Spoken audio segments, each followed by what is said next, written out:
So, Chapter 11. There's a lot going on in Chapter 11.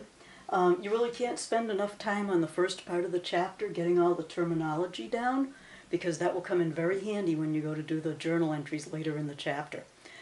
Speaking of the journal entries in this chapter work just like the journal entries we've done so far for assets and liabilities, except the account names, the account titles are insanely long.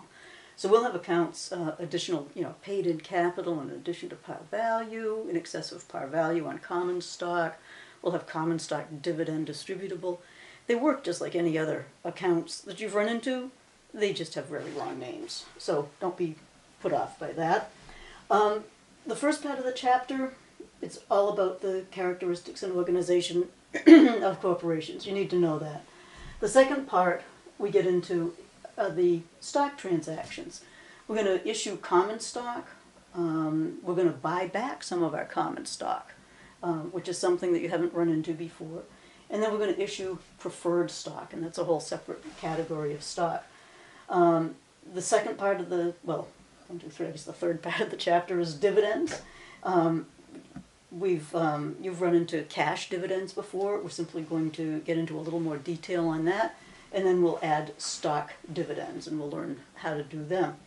We spend some time on the retained earnings statement, just providing a little more detail on that. And then we get into a lot of detail on the stockholders' equity section. I have done an outline of that, just a rough outline, and it may be helpful. It's in this intro section, and it might be helpful with doing the homework. Speaking of the stockholders' equity section, you're going to be wanting to keep in mind the distinctions between the two main parts to it. Okay? If this is your whole stockholders' equity section of the balance sheet, okay, so we get stockholders' equity. You've really got two main parts to it for our purposes. We've got the paid-in capital. And think about paid-in. This is invested capital.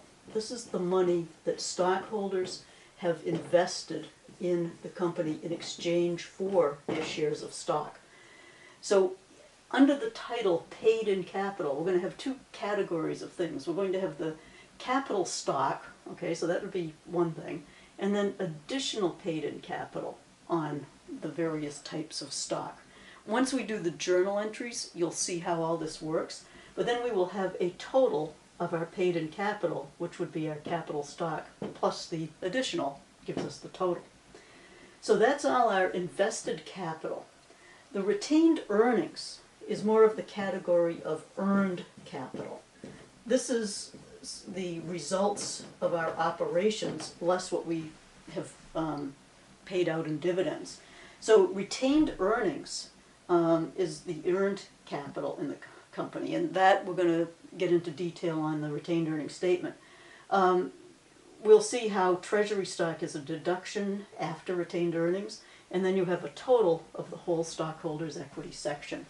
I just want you to make this distinction now between the invested and the earned capital, because that will be important to understanding the chapter. And let's see, I don't know if there's anything else you need to know. Oh, the one thing I would recommend on this chapter is that you write out the homework or the exercises and problems, maybe using the work papers provided, just because there's so much to this that I don't think you're going to get it as well doing it on Wiley Plus. These stockholders' equity sections that you have to do with most of the problems, they're fairly complex, and my first recommendation is Excel. But, the second best is to write it out using the work papers, just so you get all of these accounts down. It's like learning a new language, and there's a lot of new language in this chapter.